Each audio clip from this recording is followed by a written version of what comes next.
Welcome to my presentation, Fully Calculating Autosomal DNA Coverage Recursively. My name is Wesley Johnson. This is a subject on which I have focused a great deal in the past 2 years with significant results to show for the effort. So I'm really glad to be able to share this with you. So let's get started. Here are the topics I will cover. We'll start with the concept of DNA coverage and the first method of creating a formulation for calculating it. Then we will consider the issue of automating that calculation in a way that works for any configuration of connections of the target ancestor to their DNA-tested descendants. I will explain the insight that I had to do a surprisingly simple recursive algorithm for the lower bound and why DNA coverage cannot be fully represented with a single number in most cases, but requires a range, a lower and an upper bound. Following my first paper, at least 2 developers that I know of implemented automated DNA coverage calculation. I will then explain how in my second paper I expanded to include both lower and upper bound calculations and a bit about how the estimates behave under different family configurations. Finally, I will talk briefly about what may be coming next. What is DNA coverage? It is how much of an ancestor's DNA we can expect to find in their DNA-tested descendants taken all together. Many new autosomal DNA testers, and I want to stress that this presentation is solely about autosomal DNA. Many new autosomal DNA testers struggle with how they connect to other people so that they can figure out their common ancestors. Those who work with segment data, which is really half identical regions, work to paint their own chromosomes so that they know which parts of their DNA each came from which ancestor. DNA coverage and ancestor reconstruction turn the focus in the opposite direction. We want to see for a specific ancestor how much of the ancestor's DNA can be identified from autosomal DNA tests of their descendants. The DNA tests of descendants of a specific ancestor each have parts of that ancestor's DNA. And those pieces, just like the pieces of a jigsaw puzzle, can be put back together. The bottom line is that you can identify some of the segments of the ancestor's DNA as if they had done their own DNA test. The ancestor who motivated this work was Josefa Ruiz, who is actually my children's ancestor. She is known to her descendants as Mama Pepa, and that's how I will refer to her in this presentation. She was born in 1875 in Colotlan, Jalisco, in Mexico, and came to the U.S. several times before her final move to Chicago in 1922, where she lived for the final 42 years of her life and died in 1964. She gave birth to 10 children and now has many descendants, and many of those descendants have done DNA tests that can help put Mama Pepa's DNA back together again. We'll start with the basics of autosomal DNA inheritance.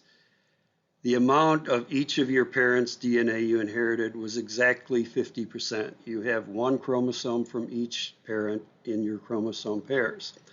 And each of your parents has exactly 50% of their parents' DNA for the same reason. But when your mother, say, passed on her chromosome to you, that chromosome was a combination of her 2 chromosomes, and that genetic recombination could give you somewhat more DNA from your mother's father than from her mother, or vice versa. Genetic recombination gives you an average of 25% of each of your grandparents' DNA, and this factor reduces by half for each generation of your ancestors further back. This is why words like about and roughly are necessary generalizations.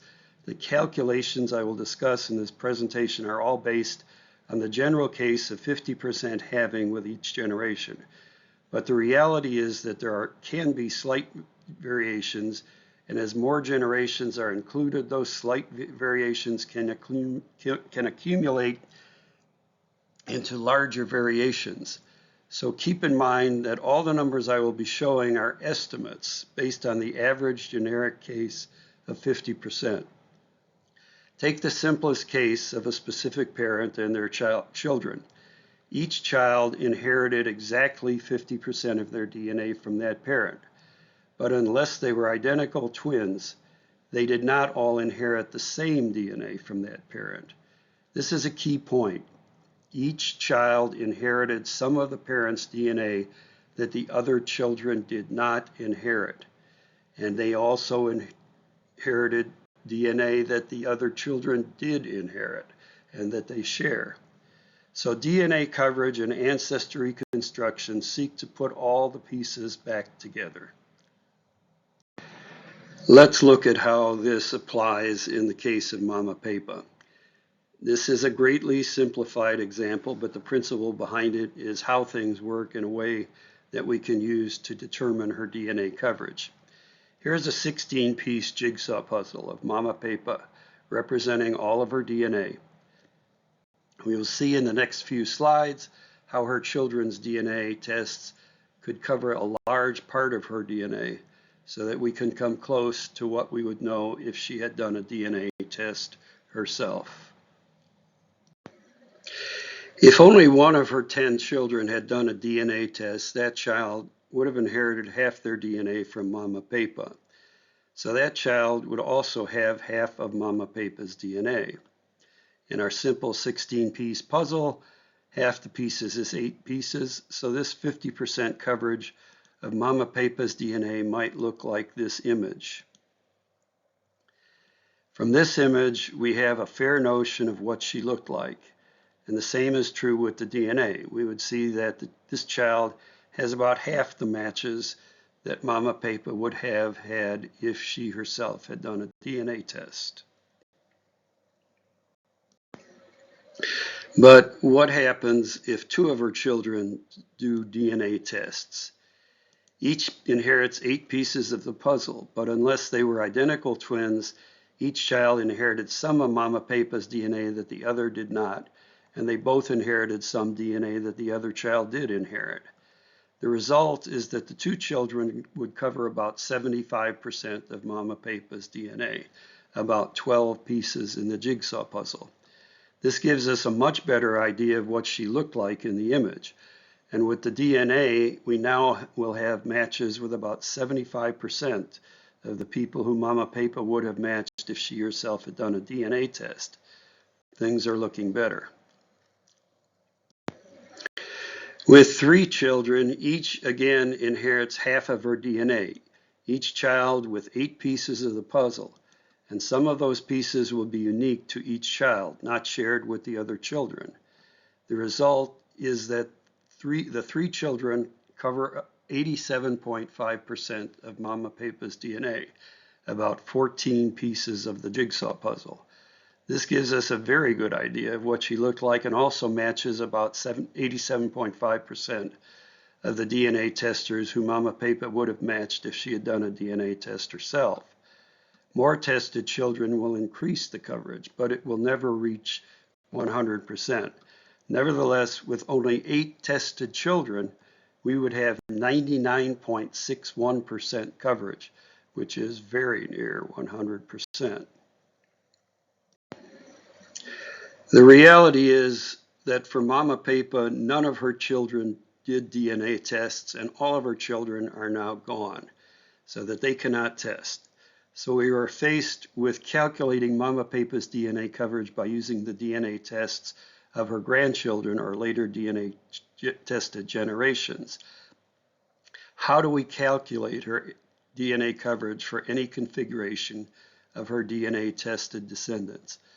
Let's go back to the beginning of when the concept of DNA coverage was first recognized and researched.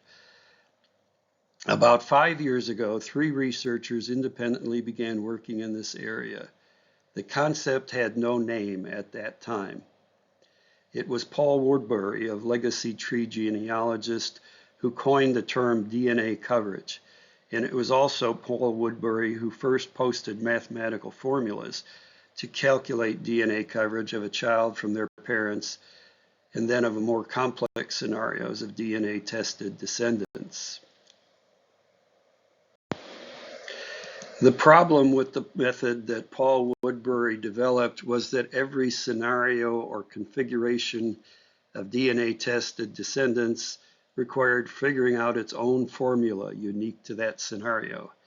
And the formulation that he used had both positive terms, those with plus signs, and negative terms, those with minus signs.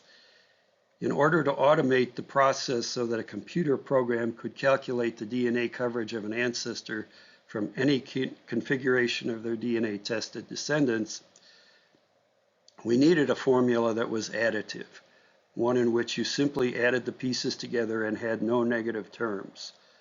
The formula also had to be the same for every generation of descendants, not something that had to be uniquely figured out for every configuration. What was also missing was the recognition that in scenarios where no children of the ancestor have tested, the only way to accurately express the DNA coverage is to give a range of possibilities, because no one single number can accurately estimate DNA coverage in such cases. So a new method was needed if we were to automate and accurately report DNA coverage with a computer program. I thought about this issue for a long time. Finally, I realized how to do it. It looks incredibly simple in hindsight, but the solution was what I had been showing in various presentations over several years. I had long used Venn diagrams to explain how testing more of the children of a person can cover more and more of the parent's DNA. And those Venn diagrams turned out to be the breakthrough that made the calculation additive, made it simple, made it easy to automate, and made it handle any family tree configuration. The method works with a parent and all their children in every generation, so it begins by identifying all of Mama Papa's children and then calculates the DNA coverage of each child from their own children using the same Venn diagram concept for each parent and all their children. Go back to the 16-piece jigsaw puzzle. If 2 of Mama Papa's children had done a DNA test, each would have inherited half their DNA from her. Let's look at what that would have meant if Mama Papa's daughters Adalberta and Mercedes had done DNA tests. Each of them would have inherited 8 pieces of Mama Papa's DNA. For Adalberta, 4 of her 8 pieces would have been pieces that she inherited, but Mercedes did not inherit. And likewise, Mercedes would have inherited 4 pieces of Mama Papa's DNA that Adalberta did not. And there would have been 4 pieces that both Adalberta and Mercedes inherited and shared. The Venn diagram shows the 3 different groups of 4 pieces. Adalberta's 4 unique pieces on the left, Mercedes's 4 unique pieces on the right, and the 4 pieces that they each share in the middle. Each group of 4 pieces is 25% of Mama Papa's DNA. So we add these 3 groups of 25% together, and we see that Adalberta and Mercedes would cover 75% of Mama Papa's DNA, which is what her image to the left of the Venn diagram shows. We can see the same concept at work in the case of 3 children. Each piece of the Venn diagram holds 12.5% of Mama Papa's DNA. 3 pieces are unique, 3 pieces are shared DNA of 2 children, and the centerpiece is the DNA that all 3 children share. The method easily generalizes to any number of children with simple formulas whose only variable is the number of children. Because we know how many children there are of the parent, we know how many regions there are of the Venn diagram for that family. And we also know how much of the parent's DNA each piece of the Venn diagram represents. So we simply add up all the pieces of the Venn diagram of the combinations of the children to calculate the DNA coverage of the parent. But the reality is that many of the ancestors for which we want to calculate DNA coverage have untested children. How do we deal with those scenarios? We multiply the 12.5% possible of the target ancestor's DNA by the coverage of the children in each piece of the diagram. Let's take an example where none of the 3 children tested. Instead, the child of one of them tested, and for the other 2 children, in each case, one of their grandchildren tested. So for each of the 3 children, we have to first calculate their own DNA coverage. The target ancestor's child, whose own child tested, is covered 50% by that child. The other 2 children of the target ancestor are both covered 25% by their tested grandchildren. I have colored the coverage of the child in turquoise and the pieces for the 25% coverage in yellow. In each case, we multiply the 12.5% for that piece of the Venn diagram by the calculated DNA coverage for that piece of the Venn diagram. So the unique turquoise pieces cover the single unique turquoise piece covers 50% of the 12.5% possible of the target ancestor's DNA in that piece of the Venn diagram. 50% of 12.5% is 6.25%.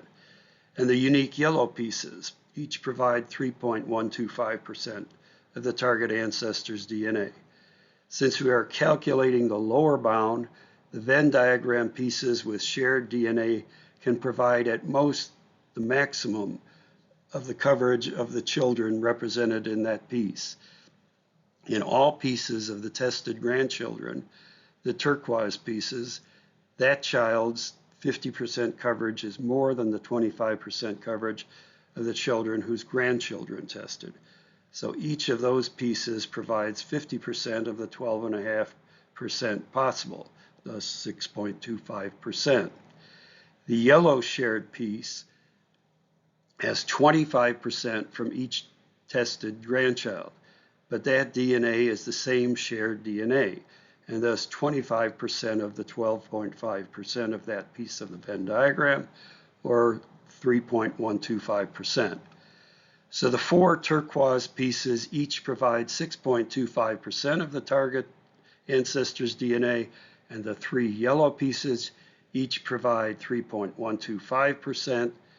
To calculate the target ancestor's lower bound coverage, we simply add up all 7 pieces. The DNA tested descendants in this scenario provide a lower bound coverage of 34.375% of the ancestor's DNA. A very important reality of DNA coverage calculation is implicit in this example. The complexity of the possible combinations makes it impossible to accurately represent the ancestor's DNA coverage by a single number. The only accurate calculations that can be made are the bounds of the range of possible DNA coverage, the lower bound and the upper bound. We'll look at this in more detail later.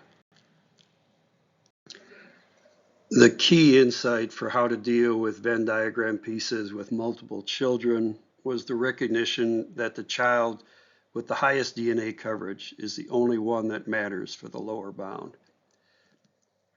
The shared region will have at least as much coverage as the child provides, and for the lower bound, it will have only the DNA coverage that child provides.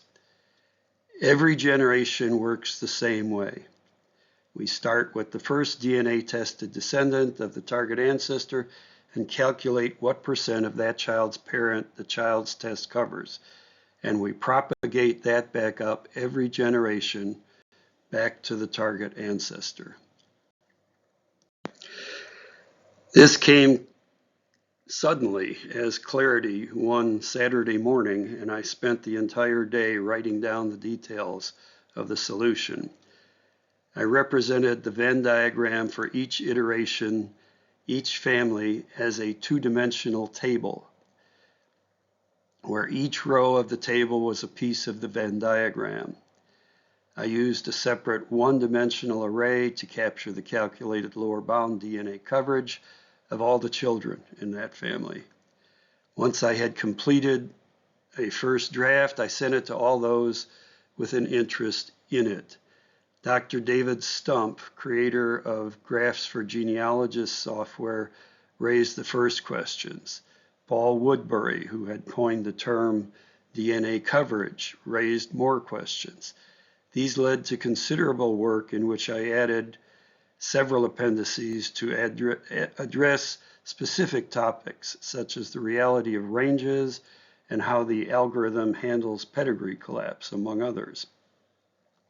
I did not implement the algorithm in code. In my first paper, I provided pseudocode to document the steps in sufficient detail so that anyone wishing to implement the algorithm could do so in whatever way they wanted to do it. Dr. David Stump pleasantly surprised me by implementing his Java code version of my algorithm in his Graphs for Genealogists software within a few weeks of receiving the preprint of my paper. It is a very impressive implementation with the addition of very useful output reports that go beyond just the lower bound DNA coverage estimate of the target ancestor. Since the graph database provides a path-oriented connection of an ancestor to every DNA tested descendant, Dr. Stump's method did not use the burrowing down that I do in my pseudocode, which was intended for use with a GEDCOM file.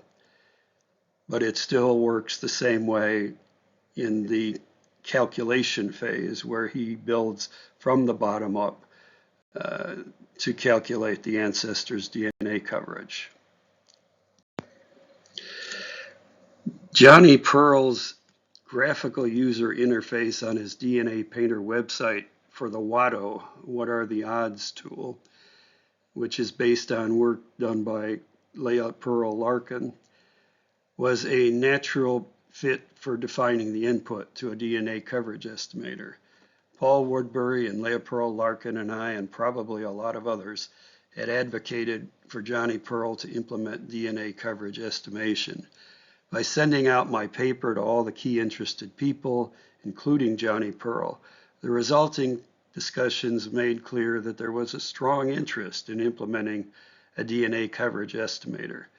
Leah Pearl Larkin had developed her own method of starting with the average DNA coverage of a parent by their children, the same calculation detailed earlier in this presentation, but then propagating that average up through the generations rather than the lower bound or the upper bound to reach a calculated average DNA coverage for the target ancestor. Johnny Pearl implemented that propagated average method. I had some concerns about how the propagated average might behave in different scenarios, but I realized that as more descendants are tested, the range of the DNA coverage would narrow so that whatever the propagated average was, it would not be in the narrowing range. It would be in the narrowing range of the lower and upper bounds, and it would not be far from the average of those bounds.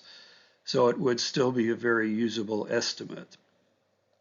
I was very glad to see Johnny Pearl implement DNA coverage estimation. I believed it would lead to new and creative ways of using DNA coverage estimation that we could not even initially envision.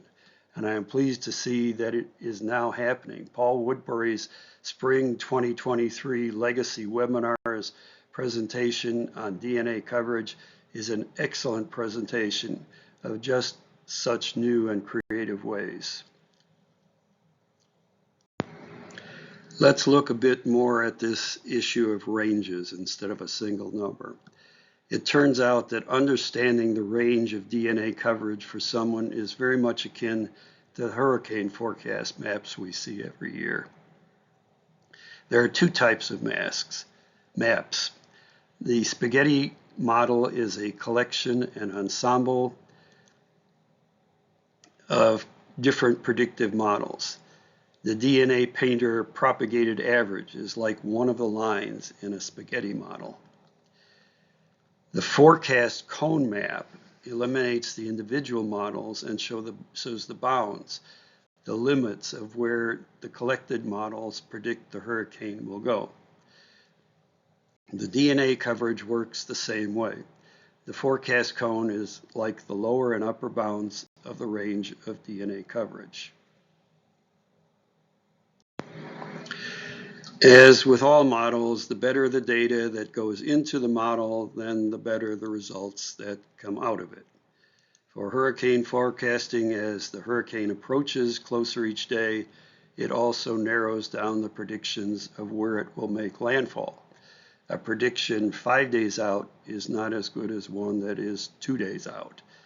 The same is true for DNA coverage. The more descendants who have done DNA tests, the better the estimate of the DNA coverage of the ancestor will be. In particular, the best candidate for a new test is one who will raise the lower bound the most. This is usually someone who descends from a child who thus far does not have DNA tested descendants or has only 1 or 2 DNA tested descendants.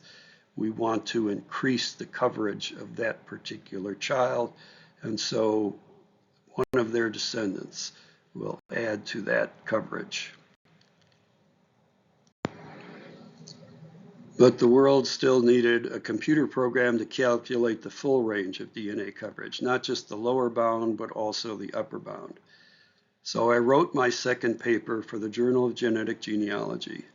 The title is Fully Calculating DNA Coverage Recursively. This time I went beyond pseudocode and wrote a program in Excel Visual Basic that reads a GEDCOM file and calculates the DNA coverage of lower and upper bounds for the desired ancestor. I needed a working program in order to analyze the behavior of the lower and upper bounds and of the propagated average in different scenarios. I chose to do it in Excel Visual Basic because anyone who uses Microsoft Excel can run it without any computer programming knowledge and without having to download any computer programming software. Once again, the solution is stunningly simple and easy to implement.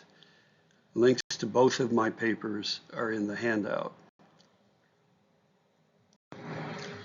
The code module for the upper bound calculation is identical to the module for the lower bound calculation, except for the actual calculation step. Recall that for Venn diagram pieces shared by multiple children, the lower bound used the max function to weight that piece as the coverage of the child with the highest coverage. For the upper bound, the shared Venn diagram piece sums up all of the coverage of all of the children in that piece. But the Venn diagram piece can never provide more than its maximum amount of the parent's DNA coverage. In the case of 3 children, that maximum is 12.5%. So the upper bound weight for a shared piece is the smaller of the two values of A, the maximum value for that piece, or B, the sum of the coverage of all of the children that are represented in that piece. I ran the program for one robust scenario. Mama Papa had at that time 27 DNA tested descendants through 6 of her 10 children. The DNA testers ranged from her grandchildren, 2 generations removed, to her 4th great-grandchildren. This was a very complex configuration. The slide shows the results, first for the lower and upper bounds of estimated DNA coverage of all 6 children at the top right. 2 of the children, Amalia and Manuel, had only one tested descendant, so that their lower and upper bounds were a single number. Mama Pepa's own estimated DNA coverage shows on the bottom charts. The range was roughly 78.9% to 93.4%, with the average at about 86.2%. The propagated average calculated in the DNA Painter coverage estimator was 88.9%. The propagated average is slightly over optimistic, but it is clearly a good ballpark estimate in this scenario. And the DNA Painter graphical user interface makes the scenario easy to specify. So the DNA Painter estimate is very much usable, even if a bit optimistic.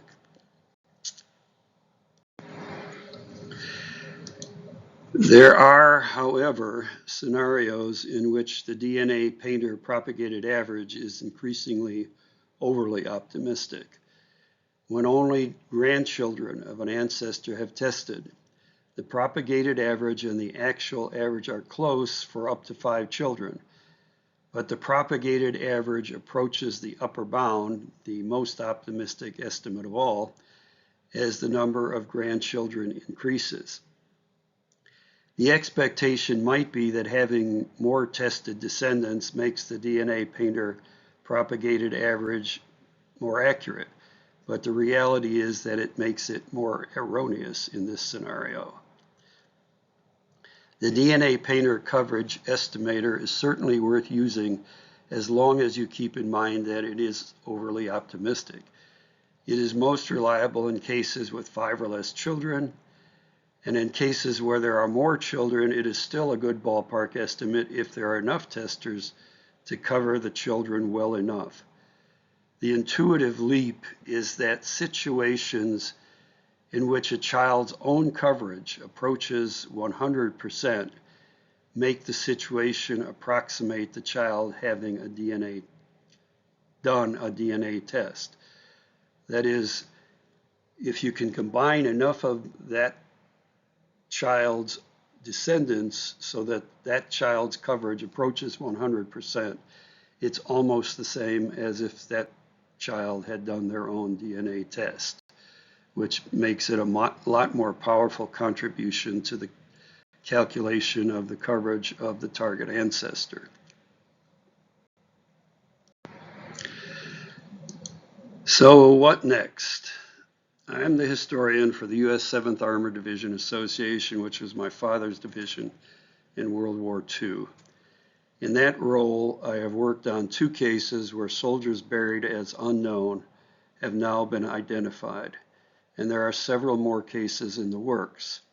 This work takes many years to do for each case. The Armed Forces DNA Identification Laboratory, AFDIL, has recently stood up an autosomal DNA testing capability. What I am wondering is whether it is possible to estimate the DNA coverage of a childless missing soldier from the DNA tests of his surviving relatives. I'm not sure that this is possible, and I have yet to really focus on it, but if it were possible, then it would be a significant help for having specific relatives provide a DNA family reference sample to AFDIL. And then there is the motivation for writing the 2 papers. I really want to see every commercial genealogical software product include DNA coverage estimation, lower and upper bound and average, as a standard feature.